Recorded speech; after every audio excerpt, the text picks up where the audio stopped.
देखिए क्या था कि पिछले बहुत बरसों से ये चल रहा था कि गदर 2 बनानी है, गदर 2 बनानी है। और मैं जहाँ जाता था ऑडियंस मुझे बोलती थी गदर 2 बनाओ, गदर 2 बनाओ। कहानी नहीं आ रही थी, 150 कहानियाँ आई। और शक्ति जी को हमेशा बोलता था कि शक्ति जी कोई आइडिया दे दो, और कोई आइडिया आ नहीं रहा था। तो एक दिन शक्ति जी आए मेरे पास और शक्ति जी ने मुझे आइडिया सुनाया। नवरात्रि का दिन था, मैं पूजन से उठा था, तो उन्होंने बोला कि एक प्रसाद मैं देता हूँ आपको, आप चलिए।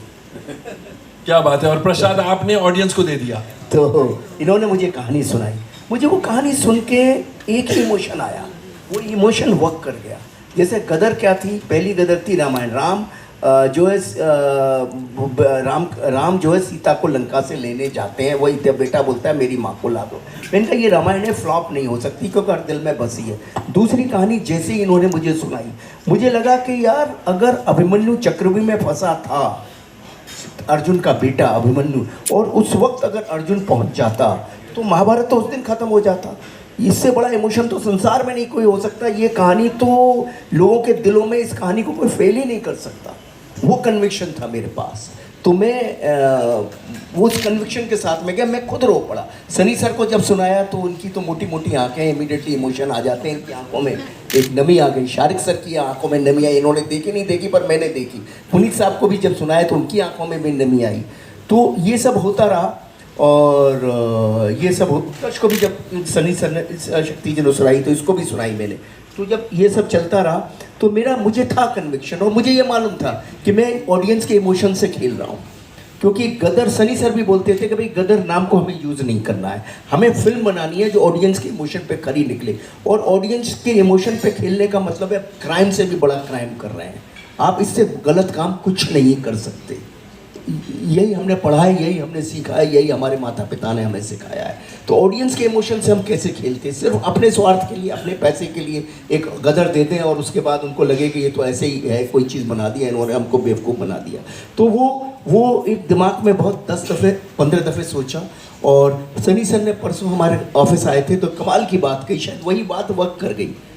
इनसे सुनी मैंने परसों, लेकिन वो बात इन्होंने इतनी कमाल की कही कि जो आपका इंस्टिंक्ट होता है ना, पहले क्षण में जो डिसीजन होता है वो एकदम राइट होता है। वो क्योंकि इन्होंने मुझे एक एग्जाम्पल दिया, आग लगी है तो आग लगी है तो आपका हाथ जाता है, तुरंत वापस आ जाता है। उस वक्त आपका माइंड कहता है कि हाथ को वापस लो। तो जब कोई कहानी सुनते हो तो उस वक्त आपका माइंड भी तो कुछ बोलता होगा, वो गलत क्यों, ये गलत क्यों नहीं है। क्या बात। तो ये सनी सर ने कहा। तो मेरे तो चक्षु खोल दिया उस दिन उन्होंने ये कह के कि मैंने कहा फर्स्ट टाइम जो आप सुनते हो, जो आप देखते हो वही राइट है, संसार में कुछ राइट नहीं है। तो वही जो शक्ति जी ने कहानी सुनाई, तो उसी कन्विक्शन के साथ मैं इनके पास गया और मैंने इनसे कहा कि स्टूडियो थे, इनको कन्विंस भी करना था। और मैं जेन्युइनली इनको बोला कि मेरी लाइफ का या तो इधर है या इधर है, ये जीवन का मेरा इस तरफ है या इस तरफ है। मैं ऑडियंस को धोखा नहीं दे सकता। Either my story is going to over, और ये मेरी लास्ट ट्राई है। अगर कुछ करूँगा। वैसी हमारी इंडस्ट्री बोलती है कि अमेरिका में तो डायरेक्टर जितनी उम्र होती चली जाती स्पीलबर्ग की या किसी की भी, तो वो और बेटर होता चला जाता है। और क्योंकि वक्त के साथ आपका अनुभव बढ़ते ही आपको दुनिया ज़्यादा समझ आती है। ये हमारी इंडस्ट्री में क्या है कि कुछ पता नहीं क्यों है, क्या है हमको नहीं समझ आता। तो ऐसा लगता है कि हर कोई बोलता है यार अब तो पुराना ज़माना 90s 80s, पता नहीं जाता 1980s खराब। हमारी इंडस्ट्री बॉलीवुड हो गई है। हम पहले हिंदी सिनेमा थे, तो वही मैं बोल रहा उसी में गर्व रखना चाहिए। हमें क्यों नाम लेना किसी इंडस्ट्री का, वो हॉलीवुड है तो हम बॉलीवुड क्यों बने। हाँ, तो मैं यही बोल रहा हूँ ना sir. Great pride being India and be Indian and we should be known as a Hindi industry. तो क्या request everybody to do that.